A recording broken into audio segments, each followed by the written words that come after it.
Okay, I just wanted to do a video here on. We've been getting lots of hits on our YouTube video channel about people in Cuba and the TripAdvisor reviews. So, one thing about TripAdvisor that I highly recommend that you look at is who's doing the review and look at part of their other reviews that they've done on the same place or on different places. A lot of these people just seem to be ranting and raving about a whole bunch of different places, and they're just toxic on the web.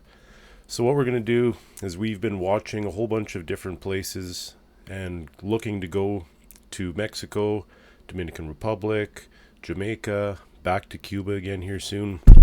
And what we're going to do is give you a whole bunch of different reviews of other people about the last place that we just stayed in Cuba. It was the Occidental, and it was right in Veradero, which was nice. The only problem we did honestly have was at night the rooms can be loud. If you have smaller kids or if you're early birds, it can be tough to get to sleep because the nighttime entertainment's pretty loud through the glass doors. Other than that, the food was okay. It was just repetitious, I guess, the worst you could say. There was lots of food, lots of variety. It just didn't really change much.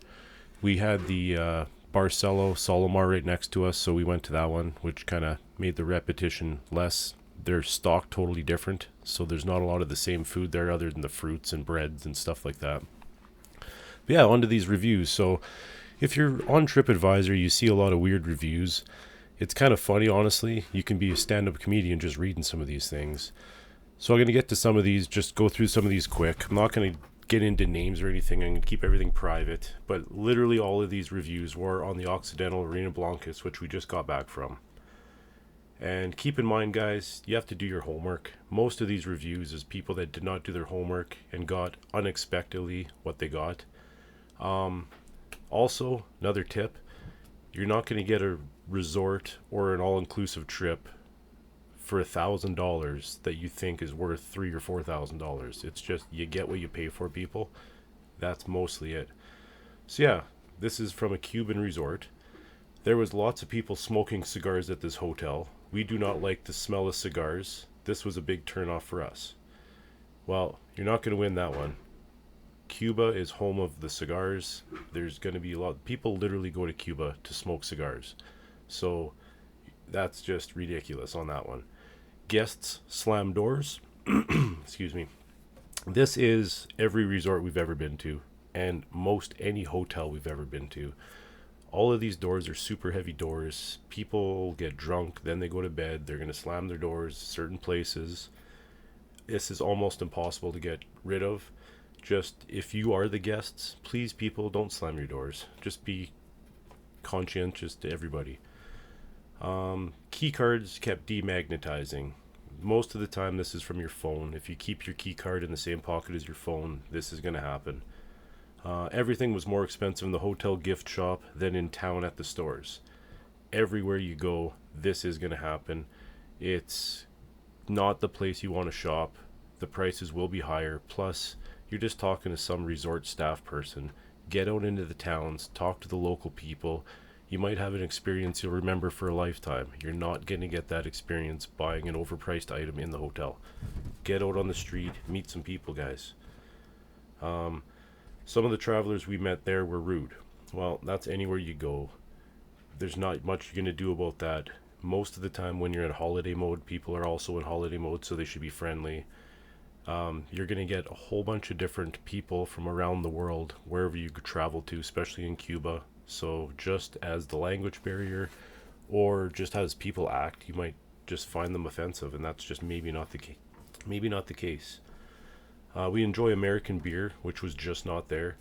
It's Cuba. Do your homework. You're not going to find Coke, Sprite, Pepsi, most of those. We found one place that had like 4 or 5 cans of Sprite. Other than that, they have pretty much no name. Whatever they make in Cuba, they sell in Cuba. That's what you're going to get. That's part of the authenticity and the culture of Cuba. The towels were too small and don't cover your whole body. That might be a user size problem more than towel size problem, so I'm just going to lightly touch on that one. Our room had no paper or pen, which was in the picture when we booked. Well, I'm sorry, but if you're booking a hotel based on if there's a pad of paper and a pen on the table, well, maybe go to the front desk and ask for one. I'm sure they'll give you one. That's, in my mind, just ridiculous, guys. We've been to Cuba 5 times, can't find anything we like. Well, at least they're trying. They took our bath mat for 3 days and would not return it. I'm not even going to comment. That one's funny on its own. We had an unexpected layover on our way home. Cuba's sorry for that one, and it's their problem. Sorry, their fault.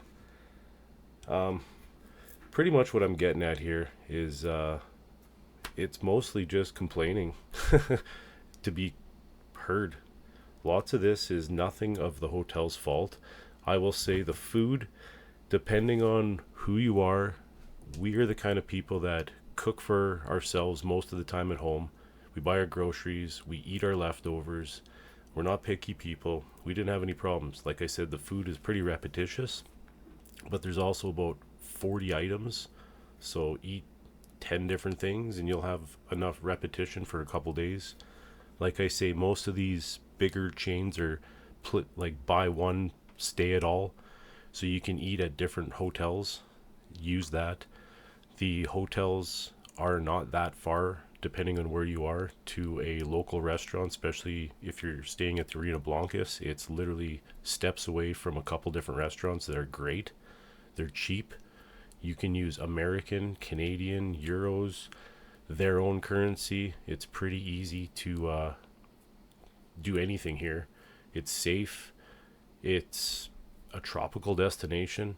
Like I say, you're not going to get your $3,000 tropical destination for $1,000, but you'll still get that destination. Just the hotel and the food might not be your $3,000. But again, guys, you only paid $1,000 to go there. So once again, thank you very much for watching.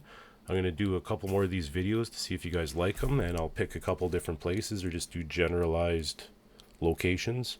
Like I say, we're going to try and go to Jamaica, back to Cuba, Dominican Republic here, Mexico again, so I might do a video on each one of those and our own personal experiences. Like I say on this channel, we're not sponsored by anyone. You're going to get 100% honest reviews, so there's no kind of making stuff look better than it is here, and that's not what we're all about. So thanks for watching and have a great day.